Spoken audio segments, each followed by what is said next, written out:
अस्सलाम वालेकुम दोस्तों। उम्मीद है आप खैरियत से होंगे। मैं होम्यो डॉक्टर ज़हीर, आप देख रहे हैं होम्यो हेल्थ केयर। आज का जो मालूमाती प्रोग्राम है, जो वीडियो है, वो अस्थमा के बारे में, होम्योपैथी की बायोकेमिक या नमकियात वाली अद्वियात से इलाज के बारे में है। इसमें मैं आपको बताऊंगा कि दमा के मरीज़ों को या अस्थमा के मरीज़ों को बायोकेमिक में से या जो साल्ट वाली मेडिसिन है, नमकियात वाली मेडिसिन है, उसमें से कौन से साल्ट इस्तेमाल करने चाहिए जिससे उनको रिलीफ मिलेगा और उसके जो दमा की कंडीशन है वो आहिस्ता आहिस्ता बेहतर होके बिल्कुल नॉर्मल हो जाएगी। दमा जो है ये एक बहुत ही ख़तरनाक और मूज़ी मर्ज़ है, क्योंकि ये हमारे सांस की बीमारी है और सांस पे इसका अटैक होता है, फेफड़ों के ऊपर इसका अटैक होता है और ये फेफड़ों की बीमारी इसको कहा जाता है। और जब सांस ही इंसान की मेन ज़िंदगी की अलामत तो सांस ही है, और जब सांस में ही तंगी और दुश्वारी आना शुरू हो जाए तो ये बड़ी परेशानी और तशवीश की बात होती है, और एक मरीज़ के लिए इसको फेस करना बहुत ही मुश्किल होता है। दमा जिस इंसान को हो जाता है और वो जो इसकी बीमारी के शिकार हो जाते हैं, इसे मुसलसल खांसी के दौरे पड़ते रहते हैं, सीना जकड़ा जाता है, जबकि अक्सर इसमें से स्पूटम या बलगम का इखराज भी होता रहता है। और अक्सर जब बलगम का इखराज होता है उस वक़्त थोड़ा सा रिलीफ़ मरीज़ को मिलता है, और सांस की नाली में अक्सर मरीज़ के रुकावट रहती है और वो फिर ज़ोर लगा लगा कर खांसी करता है और इस रुकावट को निकालने के लिए बलगम का इखराज करता है, जिससे उसे थोड़ा सा रिलीफ मिलता है और मरीज़ सख्त कुर्ब और परेशानी में मुब्तला रहता है। दमा के मरीज़ में जहाँ और बहुत सी अलामात पाई जाती हैं, उसमें ये भी है कि उसको शदीद खांसी रहती है, सांस की तंगी रहती है, सांस लेने में बहुत ज़्यादा दुश्वारी होती है, और जो कैफियत कुछ अरसे में उसको महसूस हो रही होती हैं कि हल्की-फुल्की हैं, फिर आहिस्ता-आहिस्ता बढ़ना शुरू हो जाती है बीमारी की कंडीशन, और फिर उसको काफ़ी मुश्किलात का सामना करना पड़ता है। क्योंकि इसमें फेफड़े की जो बारीक हवा की नालियाँ होती हैं जिसमें से साँस लिया जाता है, और डायाफ्राम के जो उज़ला होता है उसमें तशन्नुद होकर तंगी तनफ़ुस पैदा हो जाती है, और फिर जो है दमा के अटैक्स होना शुरू हो जाते हैं, दौरे पड़ना शुरू हो जाते हैं, और सांस में से सीटी की तरह की आवाज़ें भी आना शुरू हो जाती हैं, और सीने के गिर्द बड़ी एक आप कह लें सख्त किस्म की खिंचावट या तनाव या जकड़ाव महसूस होता है मरीज़ को। और दमा के हर दौरे के खात्मे पर काफ़ी ज़्यादा मरीज़ जो है वो बलगम का इखराज करता है, और जब वो बलगम निकल जाता है तो उसको थोड़ा सा रिलीफ मिलता है, और फिर इस तरह से उसके जो सांस की कंडीशन कुछ बेहतर होना शुरू हो जाती है। आम तौर पर इसकी जो अलामात देखने में आती हैं, इसका अलामात ये है कि दमे का जो दौरा है वो अक्सर रात को मरीज़ों को होता है, जब वो लेटते हैं और आराम करते हैं, इस वक्त उनका दम घुटने लगता है और वो बिस्तर से उठकर बैठ जाते हैं, और लेटने को उनका दिल नहीं कर रहा होता, अगरचे उनको नींद आ रही होती है, मगर दमा की और सांस रुकने की वजह से वो शदीद परेशानी का और झुंझुनाहट का शिकार रहते हैं, और एक खौफ सा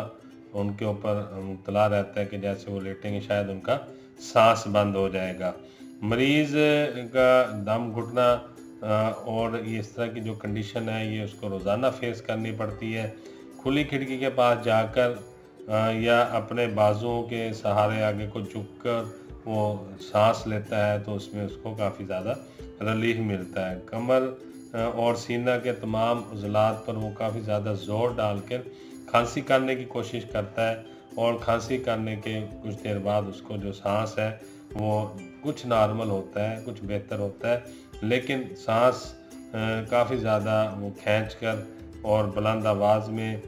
लेने की कोशिश करता है। मरीज़ सांस लेने के लिए बहुत ज़्यादा जद्दोजहद और कोशिश में लगा रहता है कि उसको सांस बेहतर आए। मरीज़ के चेहरे पर जब आप देखते हैं तो ऐसा मालूम होता है कि वो किसी भारी मुसीबत में और को काफ़ी बड़ी परेशानी में मुब्तला है। आंखें बाहर को निकल आती हैं और जिल्द जिस्म की बिल्कुल ठंडी और चिकनी हो जाती है। नब्ज़ मरीज़ की हल्की और कमज़ोर महसूस होती है। पसीने के बड़े बड़े कतरे पेशानी पर और चेहरे पर नज़र आते हैं। मरीज़ जो है वो अपने मुआलिज की तरफ नहायत बेसब्री के साथ और देखता है और इंतज़ार करता है कि उसको ऐसी दवाई दी जाए कि जिससे वो फौरी तौर पर ठीक हो जाए, उसके सांस का जो मसला है ये फ़ौरन हल हो जाए और उसको इस भारी परेशानी से और भारी मुसीबत से उसकी जान छूट जाए। तो इसमें बाज़ औक़ात ऐसा होता है कि मरीज़ को जो है सांस के जो अटैक्स होते हैं वो 1 घंटे से लेकर 3 घंटे तक, बाज़ औक़ात इससे भी ज़्यादा अरसे तक मर्ज़ का जो दौरा है वो बरकरार रहता है। खांसी के हमरा जब मरीज़ बहुत सारा बलगम ख़ारिज करता है तो इस दौरे का जो है दौरानिया ख़त्म होता है और मरीज़ जो है इसके बाद फिर अक्सर गहरी नींद में सो जाते हैं। और इस अगर खुदा न खास्ता इस दौरे के साथ मरीज़ को बुखार भी हो जाए तो फिर बीमारी की जो कैफ़ियत है उसके मुकम्मल जो है आप टेस्ट करवाएं, उसको तशख़ीस करें और उसके बाद उसकी अद्वियात दें। अगर बुखार नहीं होता, और अक्सर ऐसे ही होता है कि मरीज़ को बुखार नहीं होता और सिर्फ़ उसको जो है ये सांस के दौरे पड़ते रहते हैं, अटैक्स होते रहते हैं और काफ़ी ज़्यादा बलगम और खांसी करने से जो बलगम का इखराज होता है उसके बाद ये दौरे उसके ठीक हो जाते हैं। लेकिन ये कोई मुस्तकिल इलाज नहीं है, ये तो एक ऐसा कह लें कि दौरे का इख्तिताम है कि जब मरीज़ को सांस लेने में दुश्वारी हो रही होती है, तंगी हो रही होती है और परेशान होता है और फिर वो खांसी करता है, लामहला उसके पास और कोई हल भी नहीं होता कि वो खांसी करे और खांसी करने के बाद बलगम का और रेशे का इखराज करे, और जब वो इखराज हो जाता है तो उसे वक्ती तौर पर कुछ सुकून मिलता है और सांस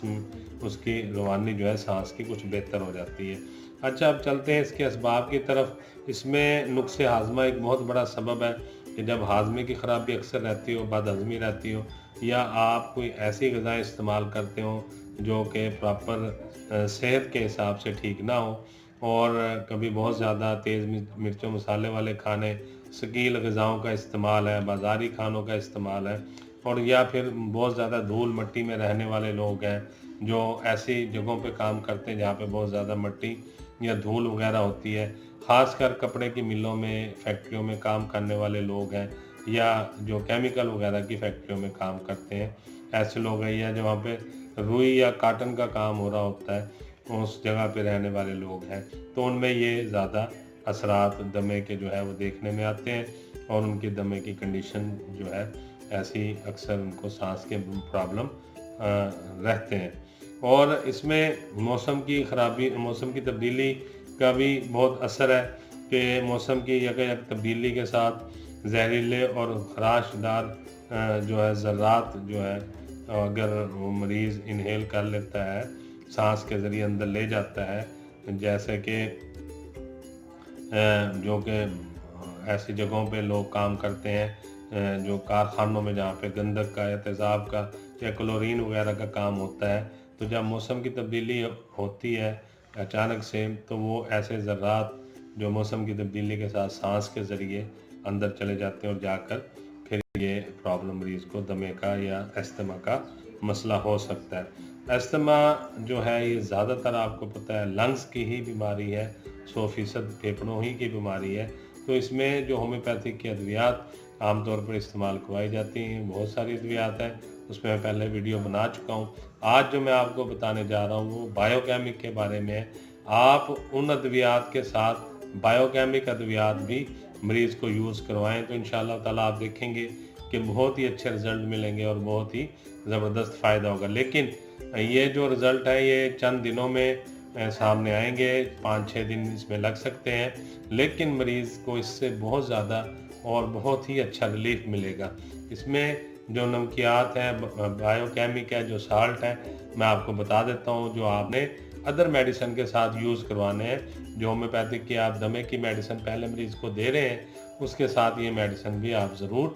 इस्तेमाल करवाएं। तो सबसे पहली मेडिसिन है कालीफास, ये 6x पोटेंसी में आप ले लेंगे। दूसरी मेडिसिन है मैगफास, ये भी 6x पोटेंसी में ले लेंगे। ये तीसरी मेडिसिन है नेट्रम सल्फ, ये भी 6x पोटेंसी में ले लेंगे। चौथी मेडिसिन है नेट्रम म्यूट, ये भी 6x पोटेंसी में ले लेंगे। अब करना यूँ है, कालीफास, मैगफास, नेट्रम सल्फ और नेट्रम म्यूट, ये अगर 3x में मिलती है 3x में आप ले लेंगे, 6x में मिलती है तो 6x में ले लेंगे। आप इनको लेकर इन तमाम जो है साल्ट को या बायोकेमिकल अद्वियात को, ये इनकी छोटी छोटी शीशियाँ होंगी इस किस्म की, इसमें आप इनको 4 ये शीशियाँ होंगी, कालीफास, मैगफास, नेट्रम सल्फ और नेट्रम म्यूर। इनमें से आपने करना यूँ है कि 3-3 गोलियाँ एक शीशी में से लेकर एक खुराक बनानी है, यानी ये बन जाएगी 6 और 6 12 गोलियाँ बन जाएंगी। 12 छोटी छोटी गोलियाँ होती हैं। एक खुराक पीस कर पाउडर फॉर्म में ले लें या मुंह में डालकर चूस के मरीज़ को दे दें कि वो खा ले। पाउडर फॉर्म में देना चाहें पाउडर फॉर्म में बनाकर पुड़ियाँ बनाकर दे दें, या मरीज़ खुद पाउडर फॉर्म में लेना चाहे तो मुंह में डाल के ऊपर से पानी पी ले। या ये 12 गोलियाँ छोटी छोटी बनेंगी तो इनको मुंह में डालकर और वो चूस कर चबा कर खा ले। तो ये 3 खुराकें एक दिन में लेनी है, सुबह, दोपहर और रात को। यानी सुबह आपने कालीफास, मैगफास, नेट्रम सल्फ और नेट्रम म्यूर की 3-3 गोलियां लेकर मरीज़ को चूसने का, चबाकर खाने का बताना है। इसी तरह दोपहर को और इसी तरह रात को। बाकी जो मेडिसिन आप दे रहे हैं दमा की या अस्थमा की, वो इसके साथ चलती रहेंगी। इंशाअल्लाह ताला आप देखेंगे कि बहुत ही ज़बरदस्त और बहुत जल्द इसके अच्छे नताइज आपके सामने आएंगे और मरीज़ को बहुत ज़्यादा रिलीफ मिलेगा। और उसके जो दमा के अटैक्स उसको बार बार हो रहे हैं, उसमें दौरानिया बढ़ता रहेगा और फिर आहिस्ता आहिस्ता ये बिल्कुल ठीक हो जाएगा। तो उम्मीद करता हूँ आपको आज का मालूमाती प्रोग्राम दमा के बारे में, होम्योपैथिक अद्वियात का, बायोकेमिक का अच्छा लगा होगा। मैं होम्यो डॉक्टर ज़हीर बहुत सारी दुआओं के साथ आपसे इजाज़त चाहूँगा। अस्सलाम वालेकुम।